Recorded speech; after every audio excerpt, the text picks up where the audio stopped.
أعوذ بالله من الشيطان الرجيم. بسم الله الرحمن الرحيم.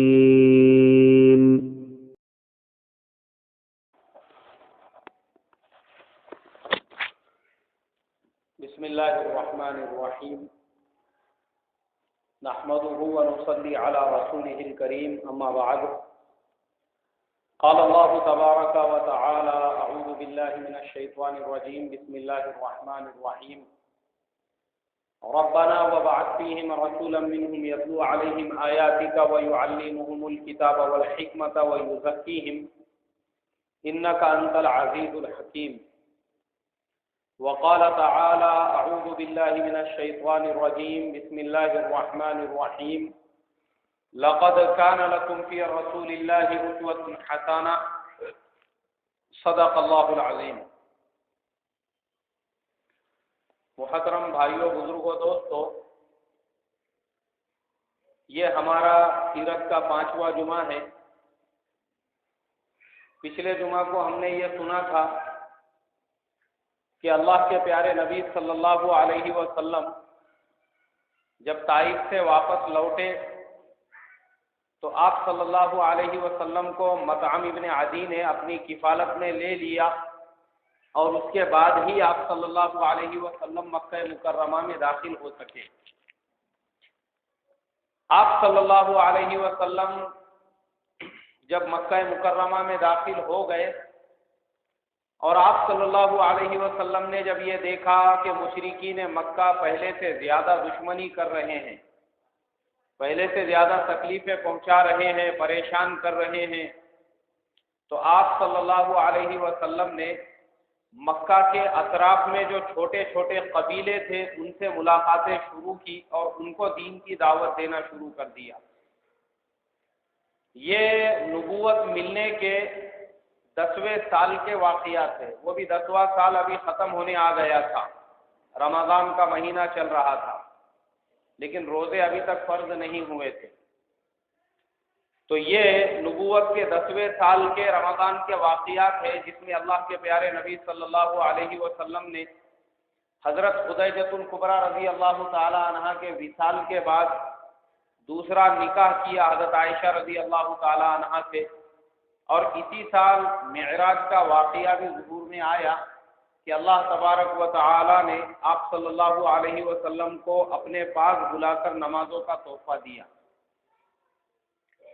اب آپ صلی اللہ علیہ وسلم نے اطراف کے قبیلے والوں سے ملاقاتیں کرنا شروع کی، اور جب یہ معلوم ہوتا کہ مکہ مکرمہ میں باہر کے کسی قبیلے کا کوئی آدمی آیا ہوا ہے تو آپ صلی اللہ علیہ وسلم اس سے ملاقات کرتے، ان کو دین کی دعوت دیتے اور کوشش کرتے کہ وہ اسلام میں داخل ہو جائے.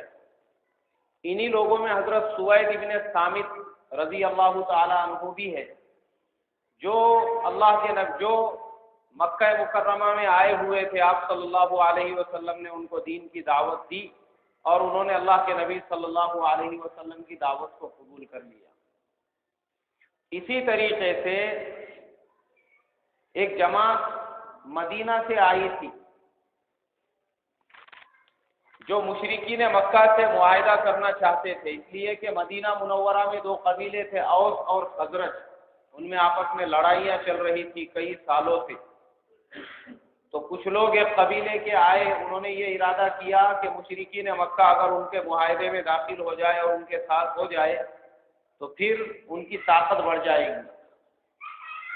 انہی لوگوں میں ایک تھے عیاض ابن معاذ. اللہ کے پیارے نبی صلی اللہ علیہ وسلم نے ان لوگوں سے بھی ملاقات کی، ان کو بھی دعوت دی اور ان لوگوں سے یہ کہا کہ دیکھو، جس کام کے لیے تم مکہ آئے ہو میں تم کو اس سے افضل کام بتاتا ہوں کہ میں اللہ کا نبی ہوں اور تم کو ایک اللہ کی طرف بلاتا ہوں. ان لوگوں میں سے صرف ایک آدمی نے آپ کی بات کو قبول کیا، بس. ان کا نام عیاض ابن معاذ تھا. اور وہ لوگ جب واپس مدینہ چلے گئے تو مدینے میں اللہ کے نبی صلی اللہ علیہ وسلم کی اس دعوت کے بارے میں بھی وہ آپس میں چرچا کرنے لگے. پھر ایک آدمی تھا جس کا نام ضماد ازدی تھا. یہ آدمی عرب کے مشہور کاہنوں میں اور جادوگروں میں شمار ہوتا تھا کہ لوگ اس کو بہت بڑا کاہن اور نجومی سمجھتے تھے، جنات نکالنے کے لیے اس کو بلاتے تھے۔ اللہ کے پیارے نبی صلی اللہ علیہ وسلم کے بارے میں بھی مشرکین مکہ نے اس سے یہ کہا کہ ہمارے خاندان کا، ہمارے شہر کا ایک آدمی وہ مجنون ہو چکا ہے اور تم سے بڑا جادوگر اور شاعر ہے۔ اللہ کے پیارے نبی صلی اللہ علیہ وسلم سے جیسی ہی اس کی ملاقات ہوئی، اس نے کہا کیا تم ہی وہ جادوگر ہو جس کے اوپر جنات کا سایہ پڑ چکا ہے؟ میں جنتر منتر کر کے تمہارے اوپر سے جنات کا سایہ نکالنے کے لیے آیا ہوا ہوں۔ اور اس نے اللہ کے نبی صلی اللہ علیہ وسلم کو بٹھایا اس نیت سے کہ آپ صلی اللہ علیہ وسلم کے اوپر کچھ جنتر منتر کر سکے۔ آپ صلی اللہ علیہ وسلم نے اس سے یہ کہا کہ تم اپنا کام بعد میں کرنا، تمہارے منتر مجھے بعد میں سنانا، پہلے میں جو کہتا ہوں وہ سن لو۔ اس نے کہا ٹھیک ہے، آپ سنائیے۔ اللہ کے پیارے نبی صلی اللہ علیہ وسلم نے کہا الحمد للہ نحمده ونستعینه ونستغفره ونؤمن به ونتوکل علیہ ونعوذ باللہ من شرور انفسنا ومن سیئات اعمالنا من يهده الله فلا مضل له ومن يضلله فلا هادي له واشهد ان لا اله الا الله وحده لا شريك له واشهد ان محمدا عبده ورسوله۔ تو وہ جو جادوگر تھا غماس ازدی، اس نے آپ صلی اللہ علیہ وسلم کی زبان سے جب یہ سنا تو کہنے لگا کہ دیکھو عرب میں مجھ سے بڑا کوئی جادوگر، کوئی نجومی، کوئی کاہن نہیں ہے، لیکن تم نے جو کلام پڑھا ہے یہ شاعری نہیں ہے، یہ کسی کاہن کا، جادوگر کا کلام نہیں ہے، اس کا نور کچھ الگ ہے، مجھے اور ایک مرتبہ سنا۔ آپ صلی اللہ علیہ وسلم نے دوسری، تیسری، چوتھی مرتبہ اس کو سنایا اور اس نے اپنا ہاتھ آگے بڑھا کر یہ کہا کہ اب مجھے اسلام میں داخل کر دو، میں مسلمان ہونا چاہتا ہوں، اور وہ مسلمان ہو گیا۔ اس لیے کہ نبوت کا یہ 11واں سال چل رہا تھا، مشرکین مکہ تو مخالفت کر رہے تھے، اس لیے آپ صلی اللہ علیہ وسلم جو نیا آدمی مکے میں آتا اس کو دعوت دیتے تھے۔ مکے والے پریشان ہو گئے، یہ سوچنے لگے کہ غماس ازدی جیسا آدمی، اتنا بڑا کاہن اور جادوگر، وہ بھی محمد صلی اللہ علیہ وسلم کے جادو سے نہیں بچ سکا، تو اس لیے اب یہ کیا جائے کہ جو نیا آدمی مکے میں آئے گا ہم ان سے پہلے اس کو مل کے یہ بول دیں گے کہ مکے میں ایک جادوگر ہے، اس کی باتوں کو مت سننا۔ یمن میں ایک قبیلہ تھا جس کا نام دوس تھا، اس قبیلے کے ایک آدمی تھے جن کا نام تھا حضرت طفیل ابن عمرو دوسی رضی اللہ تعالیٰ عنہ، بہت بڑے آدمی تھے، قبیلے کے سردار تھے۔ جب وہ مکے میں آئے، مکے والوں نے یہ کہا کہ دیکھو ہمارے مکے میں ایک جادوگر ہے، اس کی باتیں سننا نہیں، اس سے پہلے کہ وہ تمہارے سے کوئی بات کرے یہ کپاس اپنے پاس رکھو اور اس کو 24 گھنٹے اپنے کانوں میں ڈال کے رکھنا، کبھی بھی اس کی آواز تمہارے کانوں میں نہ پڑے، اگر اس کی آواز تمہارے کانوں میں پڑے گی تو ہم کو یہ ڈر ہے کہ کہیں تم بھی اس کا شکار نہ بن جاؤ۔ حضرت طفیل عمرو دوسی رضی اللہ تعالیٰ عنہ عقل مند اور ہوشیار آدمی تھے، اپنے کانوں میں روئی ڈالی اور ایک دن صبح میں دیکھا کہ اللہ کے پیارے نبی صلی اللہ علیہ وسلم بیت اللہ کے سامنے فجر کی نماز پڑھ رہے ہیں۔ آپ صلی اللہ علیہ وسلم کے قریب گئے، سوچا کہ آپ صلی اللہ علیہ وسلم کی آواز سنیں اور کانوں کا پھایا تھوڑا سا ہٹایا تو قرآن کی جو آواز انہوں نے سنی، قرآن کی آواز سننے کے بعد مدہوش ہو گئے اور یہ کہنے لگے کہ خدا کی قسم عرب میں مجھ سے بڑا کوئی شاعر نہیں ہے، یہ کلام شاعری نہیں ہے، یہ کسی جادوگر اور مجنون کا کلام نہیں ہے، یہ تو کلام کچھ اور ہی ہے۔ اللہ کے نبی صلی اللہ علیہ وسلم سے ملاقات کی، آپ کی باتیں سنی اور ایمان میں داخل ہو گئے۔ مکے والے دشمنی پہ تلے ہوئے تھے، لیکن باہر سے جو نیا آدمی آتا رسول اللہ صلی اللہ علیہ وسلم اس سے ملاقات کرتے اور اس کو ایمان کی دعوت دیتے تھے۔ سلسلہ چلتا رہا، اب اللہ کے پیارے نبی صلی اللہ علیہ وسلم کی باتیں چاروں طرف پھیل گئی. لوگ یہ کہتے کہ مکے میں ایک ایسا آدمی ہے. انہی لوگوں میں حضرت ابو ذر غفاری رضی اللہ تعالی عنہ تھے. یہ بالکل مدینے کے قریب رہتے تھے، مدینے سے باہر ہی ان کا قبیلہ بنو غفار آباد تھا. حضرت ابو ذر غفاری رضی اللہ تعالی عنہ نے بھی ان لوگوں سے، یہ جو عیاض ابن معاذ اور دوسرے جو لوگ مکہ آ کے جا چکے تھے، ان کی زبانی اللہ کے پیارے نبی صلی اللہ علیہ وسلم کا حال سنا تو دل میں ایک تڑپ پیدا ہوئی کہ آپ سے ملاقات کی جائے، اور تحقیق کے لیے سب سے پہلے اپنے بھائی انیس کو بھیجا. وہ آئے، اللہ کے نبی صلی اللہ علیہ وسلم کی باتیں سنی، واپس اپنے گھر پر گئے. بھائی سے کہا وہ تو اللہ کے نبی ہے. حضرت ابو ذر غفاری رضی اللہ تعالیٰ عنہ بھی آئے، مکہ مکرمہ میں آپ صلی اللہ علیہ وسلم سے ملاقات کی، اور جب آپ صلی اللہ علیہ وسلم نے دین کو ان پر پیش کیا تو مسلمان ہو گئے، اور یہ کہنے لگے کہ اے اللہ کے نبی، جب یہ دین سچا ہے اور آپ سچے ہیں تو پھر ہم چھپ چھپ کر اس کی تبلیغ کیوں کر رہے ہیں اور چھپ چھپ کر کیوں نمازیں پڑھ رہے ہیں؟ میں علل اعلان دین کی تبلیغ کرتا ہوں. یہ کہہ کے بیت اللہ کے پاس گئے. وہاں پہ مشرکین کے بڑے بڑے سردار تھے. ان تمام سرداروں کی موجودگی میں کلمہ شہادت پڑھا، اشہد ان لا الہ الا اللہ واشہد ان محمد رسول اللہ.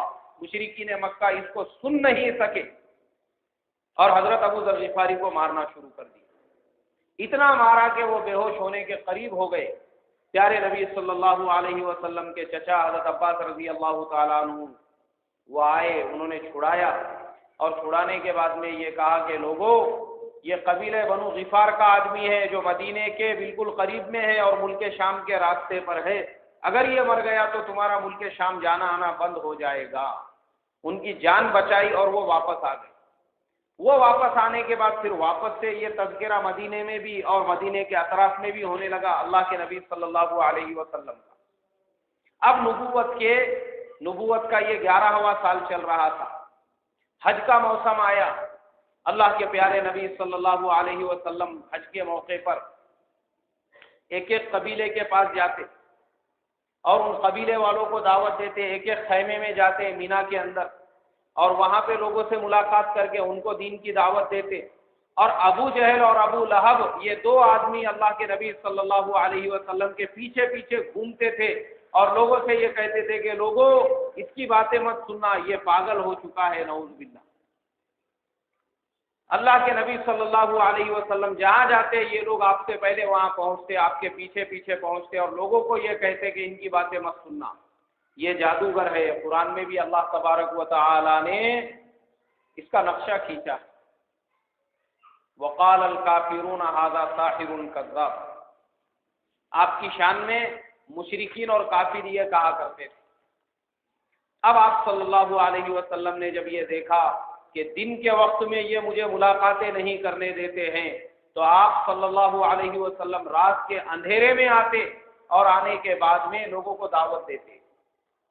نبوت کے 11 سال ہو چکے تھے اور حج کا مہینہ یعنی آخری مہینہ چل رہا تھا 11ویں سال کا. مدینہ منورہ سے 6 لوگ حج کے لیے آئے ہوئے تھے.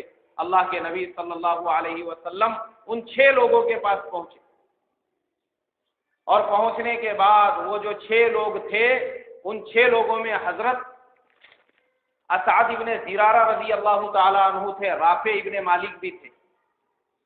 ان لوگوں کو اللہ کے نبی صلی اللہ علیہ وسلم نے دین کی دعوت دی.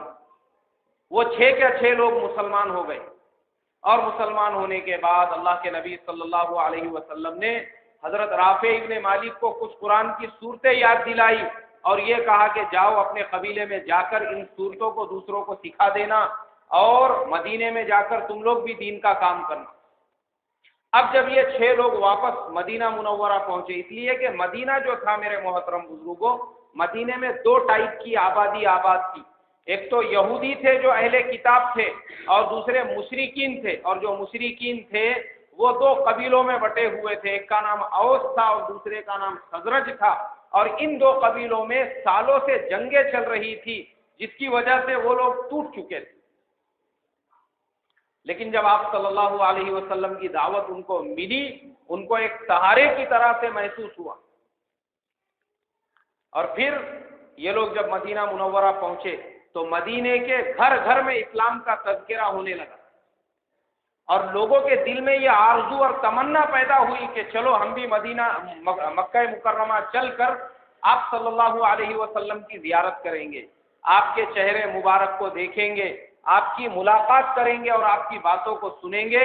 اور اب نبوت کا 12واں سال شروع ہو چکا تھا، یہ سارا جو سال تھا بس وہی کنڈیشن میں گزرا، اور اسی حالت میں کہ پیارے نبی صلی اللہ علیہ وسلم ایک ایک قبیلے میں جا کر دین کی دعوت دیتے اور ہر آنے والے سے ملاقات کرتے اور اس کو اسلام کی دعوت دیتے، اور آپ صلی اللہ علیہ وسلم بے چین رہتے تھے کہ وہ 6 لوگ جو میرے ہاتھ پر ایمان ہو کر ایمان قبول کر کے مدینہ گئے ہوئے ہیں، پتہ نہیں وہ وہاں پہ کیا کر رہے ہیں اور وہاں کے حالات کیسے ہیں۔ آپ کو بے چینی ہوتی تھی کہ میرے ہاتھ پہ ایمان قبول کر کے جانے والے یہ لوگ وہاں پہ کیسی محنتیں کر رہے ہیں، اس کا جو ریزلٹ ہے وہ آپ جاننا چاہتے تھے۔ اب وہ زمانہ تھا آج سے 1500 سال پہلے کا، کوئی ذریعہ نہیں تھا اطلاع ملنے کا، بجائے سوائے اس کے کہ وہ آ کے آپ سے ملاقات کرتے۔ اب حج کا دوسرا سال آیا، نبوت کے 12ویں سال، نبوت کا جب 12واں سال آیا تو اس سال تقریباً 74 لوگ مدینہ منورہ سے حج کے لیے آئے مکہ مکرمہ، جن میں 72 مرد تھے اور 2 عورتیں تھیں، اور سب یہ تمنا لے کر آئے تھے کہ ہم کو پیارے نبی صلی اللہ علیہ وسلم کے نورانی چہرے کی زیارت کرنا ہے اور آپ کی باتوں کو سننا ہے۔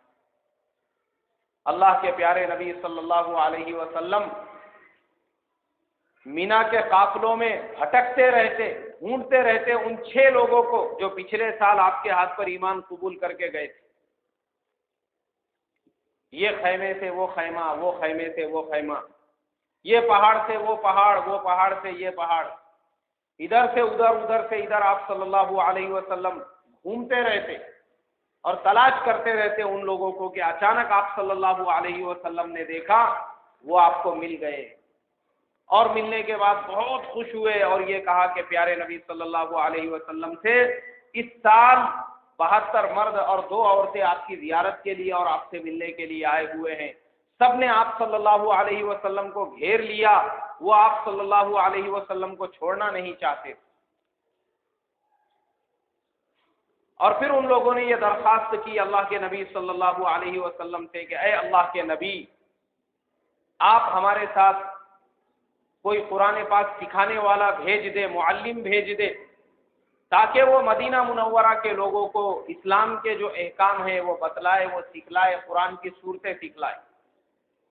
آپ صلی اللہ علیہ وسلم نے ان کی درخواست کو قبول کر لیا اور حضرت مصعب بن عمیر رضی اللہ تعالی عنہ کو ان کے حوالے کر دیا اور کہا کہ یہ معلم قرآن ہے، یہ تمہارے ساتھ میں آئیں گے۔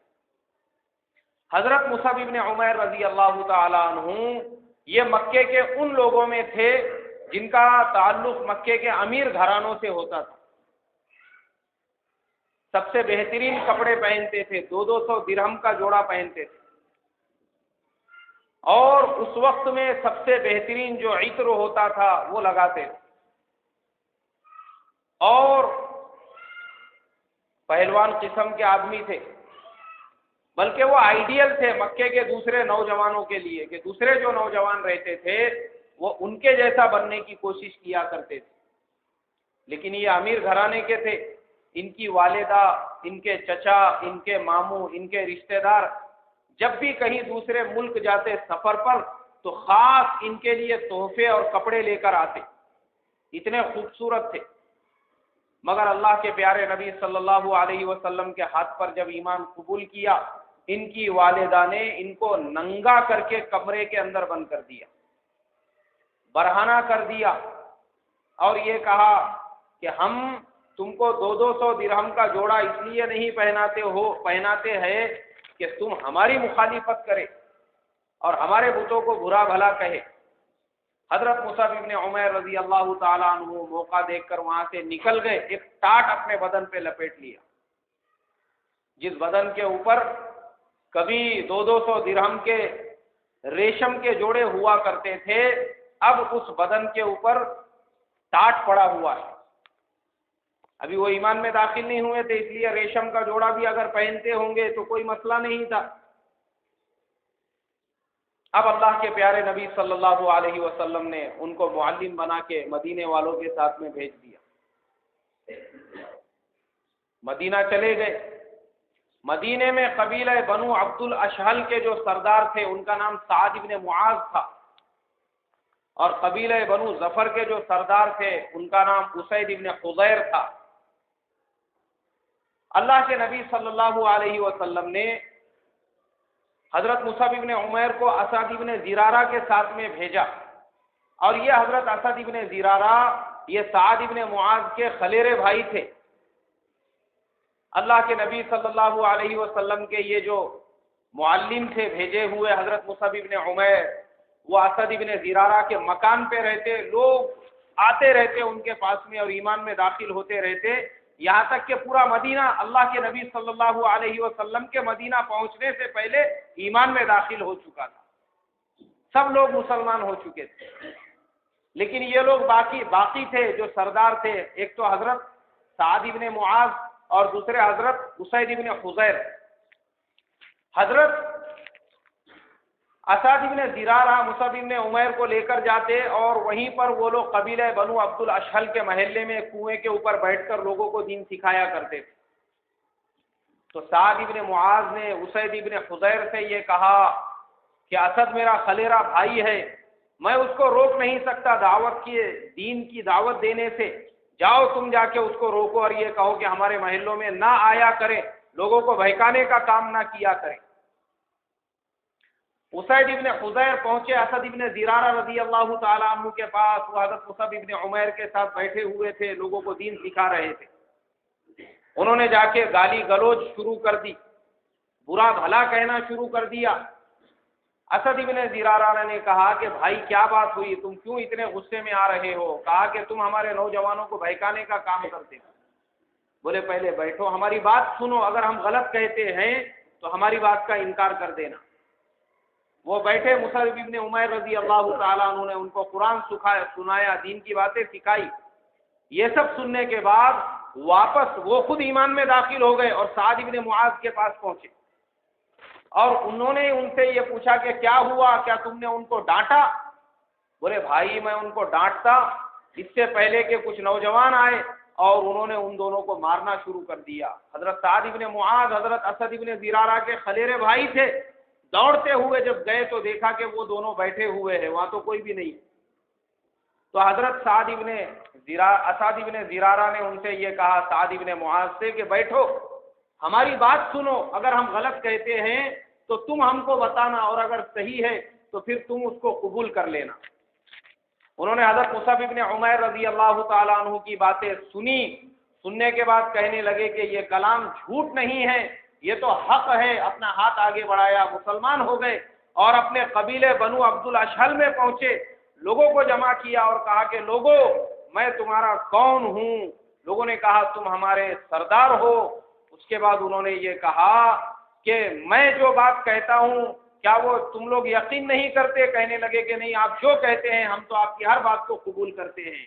تو انہوں نے یہ کہا کہ مکہ مکرمہ سے دین کی دعوت لے کر جو آدمی یہاں پہ آیا ہوا ہے جس کا نام مصعب ابن عمیر ہے، وہ لوگوں کو دین سکھاتا ہے اور اسلام کی باتیں بتاتا ہے۔ میں نے اس کی باتیں سنی اور اس کی باتوں کو قبول کر کے میں مسلمان ہو چکا ہوں۔ اگر تم لوگ مجھے بھی اپنے سچا آدمی سمجھتے ہو اور بھروسہ کرتے ہو تو اس وقت تک تمہارا میرا کوئی رشتہ نہیں رہے گا جب تک کہ تم سب بھی ایمان میں نہ داخل ہو جاؤ۔ اور سارا قبیلہ بنو عبد الاشہل ایک ہی آواز کے اندر مسلمان ہو گیا۔ اب مدینہ 100% مسلمان ہو چکا تھا، سوائے یہود کے، مشرک کوئی باقی نہیں رہا تھا، بس یہود باقی تھے، باقی سارے لوگ اسلام میں داخل ہو چکے تھے۔ مدینے کے ہر گھر میں ایمان کا تذکرہ ہو رہا تھا، ہر گھر میں اسلام کی بات چل رہی تھی، اور اللہ کے پیارے نبی صلی اللہ علیہ وسلم بے چین اور بے قرار تھے، یہ جواب سننے کے لیے اور یہ معلوم کرنے کے لیے کہ میں نے مصعب ابن عمیر کو جو بھیجا ہوں وہاں پہ کیا حال چل رہا ہے۔ نبوت کا یہ 12واں سال تھا، 12واں سال ختم ہونے آیا، کیونکہ حج کا جو مہینہ ہے وہ ہمارے آخری سال میں آتا ہے۔ اب پھر اگلے سال یہ جو سارے لوگ تھے پہنچے واپس مکہ مکرمہ حج کے لیے، اور ایک مشورہ کیا انہوں نے مدینہ منورہ میں کہ اللہ کے پیارے نبی صلی اللہ علیہ وسلم مکہ مکرمہ میں اکیلے ہیں، پریشان ہیں، آپ کو ستایا جا رہا ہے، ہم آپ صلی اللہ علیہ وسلم کو دعوت دیں گے مدینہ آنے کی۔ یہ مشورہ کر کے وہ لوگ بھی مکہ مکرمہ پہنچے، مینا میں اپنے خیمے لگائے۔ اللہ کے پیارے نبی صلی اللہ علیہ وسلم ان لوگوں کو تلاش کر رہے تھے، تلاش کرتے ہوئے ان لوگوں کے پاس پہنچ گئے، ملاقات کی۔ بہت خوش ہوئے جب آپ صلی اللہ علیہ وسلم کو یہ معلوم ہوا کہ مدینہ منورہ کے گھر گھر میں اسلام پہنچ چکا ہے، اور وہ لوگ مشتاق ہے آپ صلی اللہ علیہ وسلم کو ساتھ میں لے جانے کی۔ آپ صلی اللہ علیہ وسلم وہاں سے نکل گئے، الگ ہو گئے، اس لیے کہ آپ صلی اللہ علیہ وسلم جانتے تھے اگر مشرکین مکہ یہ دیکھیں گے کہ آپ نے مدینے والوں سے ملاقات کی اور ان سے بات چیت کی ہے، وہ مدینے والوں کے دشمن بن جائے گی۔ اللہ کے پیارے نبی صلی اللہ علیہ وسلم نے کہا کہ میں رات کو تم لوگوں کو ملوں گا، رات کو، اور ایک مقام طے ہوا جس کا نام تھا مقام عقبہ۔ یہ جو مقام ہے میرے محترم بزرگوں آج بھی ہے مکہ مکرمہ میں، جہاں پہ شیطان کو کنکریاں ماری جاتی ہے اس سے تھوڑا آگے، جس جگہ پر اللہ کے نبی صلی اللہ علیہ وسلم اور مدینہ منورہ کے مسلمانوں سے ملاقات ہوئی تھی، اس جگہ پہ ابھی ایک چھوٹی سی مسجد بنی ہوئی ہے۔ رات کے وقت میں اللہ کے نبی صلی اللہ علیہ وسلم نکلے مدینے والوں سے ملاقات کرنے کے لیے، تو آپ کے چچا حضرت عباس رضی اللہ تعالیٰ عنہ بھی مل گئے۔ آپ صلی اللہ علیہ وسلم نے ان کو بھی ساتھ میں لے لیے، دونوں مل کر چلے۔ حالانکہ حضرت عباس رضی اللہ تعالیٰ عنہ وہ ابھی تک مسلمان نہیں ہوئے تھے، مگر اللہ کے نبی صلی اللہ علیہ وسلم کا پورا پورا ساتھ دیتے تھے۔ پہنچے اس مقام پر، دیکھا تو مدینے والے پہلے سے موجود تھے۔ آپ صلی اللہ علیہ وسلم نے ان سے ملاقات کی، بات چیت کی، سارے لوگ وہاں پہ موجود تھے، جس میں سعد ابن معاذ بھی تھے، عبداللہ ابن رواحہ بھی تھے رضی اللہ عنہما، اسد ابن زرارہ بھی تھے، اسید ابن حضیر بھی تھے، رافع ابن مالک بھی تھے۔ یہ سارے مدینے کے بڑے بڑے جو سردار تھے وہ اس مجلس میں موجود تھے۔ سب نے اللہ کے نبی صلی اللہ علیہ وسلم سے یہ کہا کہ آپ مکہ چھوڑ دو اور مدینے کی طرف ہجرت کرو۔ اللہ کے نبی صلی اللہ علیہ وسلم کے چچا حضرت عباس نے کہا کہ دیکھو میرے بھتیجے کو دعوت دینا، پورے عرب سے دشمنی مول لینا ہے، کیا تم یہ دشمنی مول لینے کے لیے تیار ہو؟ مکے والے تم پر حملے کریں گے، کیا تم ان حملوں کو برداشت کرنے کے لیے تیار ہو؟ اور دیکھو میرا بھتیجا ابھی ہمارے خاندان میں موجود ہے، اس کے بال کو بھی کوئی دھکا نہیں لگا سکتا، ہم لوگ اپنی جانیں قربان کر دیں گے مگر ان کی جان نہیں جانے دیں گے ہم جب تک زندہ ہے۔ لیکن اگر تم اس بات کی گارنٹی اور ضمان لیتے ہو کہ یہ تمہارے پاس آئے تو تم ان کے جان کی حفاظت کریں گے۔ برا ابن معرور رضی اللہ تعالیٰ عنہ آگے بڑھے، انہوں نے آپ صلی اللہ علیہ وسلم کے چچا سے کہا کہ آپ گھبرائے نہیں، ہماری جانیں آگے رہیں گی، ہماری جانیں پہلے قربان ہوں گی، ہمارے بچوں کی جانیں قربان ہوں گی، ہم اپنا سب کچھ آپ کے لیے لٹا دیں گے لیکن آپ پر آنچ نہیں آنے دیں گے۔ حضرت عبداللہ ابن رواحہ رضی اللہ تعالیٰ عنہ نے پوچھا کہ اے اللہ کے نبی، اگر ہم آپ کا ساتھ دیتے ہیں اور آپ کے لیے جانیں قربان کرتے ہیں تو ہم کو بدلے میں کیا ملے گا؟ آپ صلی اللہ علیہ وسلم نے فرمایا اللہ تبارک و تعالیٰ تم کو اس کے بدلے میں جنت دیں گے۔ انہوں نے کہا کہ یہ تو سستا سودا ہے، اگر اللہ ہم کو جنت کا وعدہ کر رہے ہیں تو پھر آپ کے اس لائے ہوئے دین کے مقابلے میں جان کی کوئی حیثیت نہیں ہے، ایسی ہزاروں جانیں ہم آپ کے لیے قربان کر دیں گے، مگر آپ آئیے مدینہ منورہ کی طرف۔ آپ صلی اللہ علیہ وسلم نے کہا کہ دیکھو میں اللہ کا نبی ہوں اور بغیر اللہ کی اجازت کے اور حکم کے میں کچھ بھی نہیں کر سکتا، جب تک کہ مجھے اللہ کی طرف سے حکم نہ ملے ہجرت کرنے کا میں مکے سے مدینے کی طرف ہجرت نہیں کر سکتا، لیکن تم میرا انتظار کرنا، جس دن اللہ مجھے اجازت دے دے گا میں مکہ سے مدینے کی طرف ہجرت کر لوں گا۔ اور اللہ کے نبی صلی اللہ علیہ وسلم کو اللہ کی طرف سے یہ حکم پہلے ہی مل چکا تھا کہ تم کو مکہ سے ہجرت کرنا ہے، مگر مقام کی تعین نہیں تھی کہ کدھر کرنا ہے، بس ایک کھجوروں والی زمین کی طرف تم کو ہجرت کرنا ہے۔ تو آپ صلی اللہ علیہ وسلم یہ سمجھتے تھے کہ آپ کو یمامہ کی طرف ہجرت کا حکم ملے گا، لیکن جب دیکھا کہ مدینے والے کثرت سے اسلام میں اور ایمان میں داخل ہو رہے ہیں اور پورا مدینہ مسلمان ہو چکا ہے، تو آپ کو یقین ہو گیا کہ مدینے کی طرف ہی ہجرت کا حکم ملے گا۔ یہ تھا نبوت کا 12واں سال مکمل ہو چکا تھا اور 13واں سال تھا، اور یہ جو بیعت تھی اس کو بیعت عقبہ ثانیہ کہتے ہیں، اور پہلے سال جو بیعت ہوئی تھی جس میں مصعب ابن عمیر ان کے ساتھ گئے تھے اس کو بیعت عقبہ اولا کہتے ہیں، یہ دوسری بیعت تھی۔ اور یہ دونوں بیعتیں جہاں پر ہوئی ہے وہ جگہ آج بھی محفوظ ہے، وہاں پہ ایک مسجد بنی ہوئی ہے چھوٹی سی، اس کا نام ہی مسجد عقبہ ہے۔ اب مدینے والے روانہ ہو گئے مدینے کی طرف، آپ صلی اللہ علیہ وسلم نے مسلمانوں کو اجازت دے دی، جتنے جو مکے میں بچے ہوئے تھے، کہ تم لوگ سب اب مکے سے مدینے کی طرف ہجرت کرنا شروع کر دو۔ مسلمان تھوڑے تھوڑے روزانہ جو ہے اندھیرے میں اور جیسی موقع ملتا اس کا فائدہ اٹھا کے مکہ چھوڑ چھوڑ کے مدینے کی طرف جا رہے تھے، اور مدینے میں ہجرت کر کے پہنچنے والے مسلمانوں کی تعداد دن بدن بڑھ رہی تھی۔ جو مسلمان مکے سے ہجرت کر کے مدینہ پہنچ رہے تھے ان کو مہاجرین، اور جو مدینے والے تھے جنہوں نے آپ کا ان مسلمانوں کا ساتھ دیا ان کو انصار کہا جاتا ہے۔ تو انصار مدینہ اور مہاجرین مکہ، ان دونوں کی طاقت مدینہ میں دن بدن بڑھتی جا رہی تھی، اور مسلمان قربانیاں دے رہے تھے کہ مکہ سے جب چھوڑ کے جا رہے تھے اپنا گھر، اپنے جانور، اپنا مال، اپنی دولت، یہاں تک کہ ہر چیز چھوڑ کے مکے سے مدینے کی طرف ہجرت کرتے رہ رہے تھے۔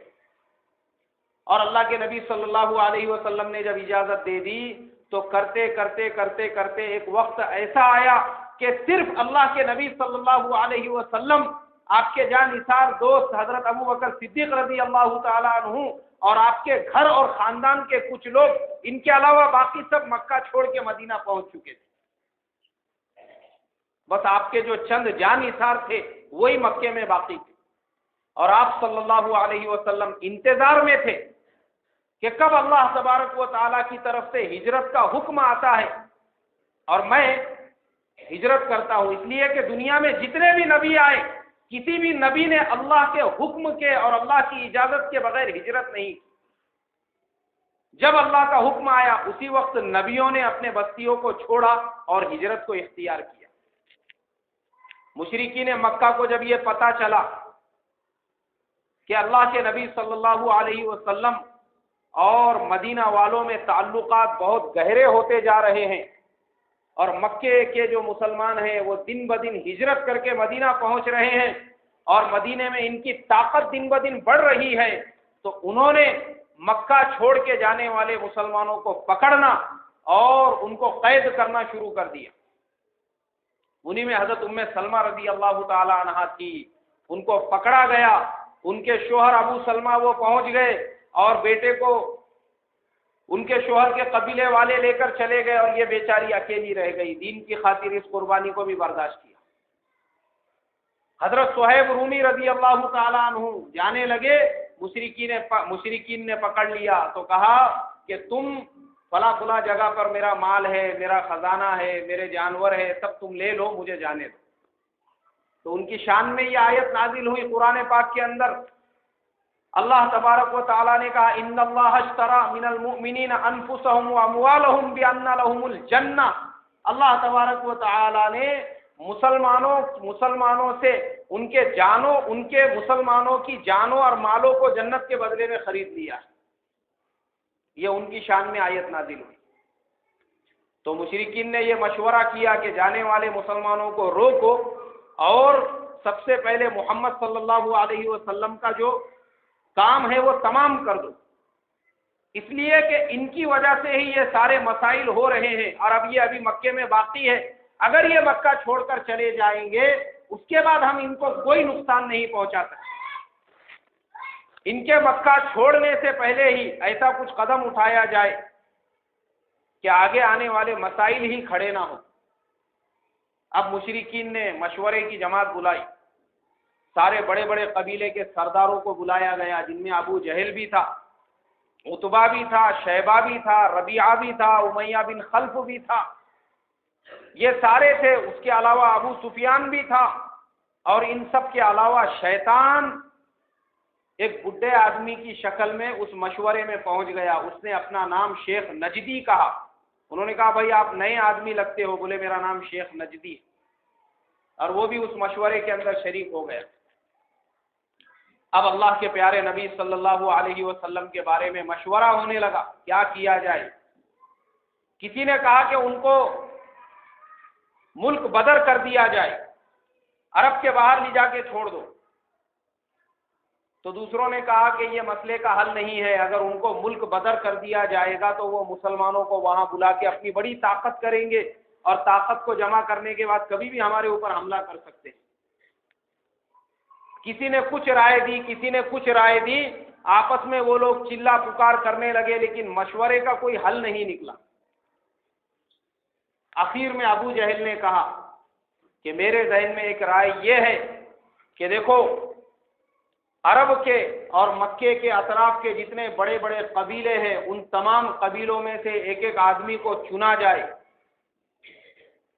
یہ سارے لوگ رات کے اندھیرے میں محمد صلی اللہ علیہ وسلم کے دروازے پر ننگی تلواریں لے کر کھڑے ہوں گے، اور جیسے ہی وہ فجر کی نماز کے لیے گھر کے باہر نکلتے ہیں، اس وقت میں ایک ساتھ ان کے اوپر حملہ بول دیا جائے تو وہ تمام لوگوں کی تلواروں سے ہلاک ہو جائیں گے۔ اب ان کا جو خاندان ہے بنو ہاشم، وہ کسی ایک قبیلے کا مقابلہ کر سکتا ہے، لیکن سارا مکہ یعنی سب مل کے اگر ایک یونائٹڈ فرنٹ بنا کے ان کے اوپر حملہ کر دیں گے تو یہ پوری طاقت کو نہیں توڑ سکتے، سارے مکے کا مقابلہ نہیں کر سکتے۔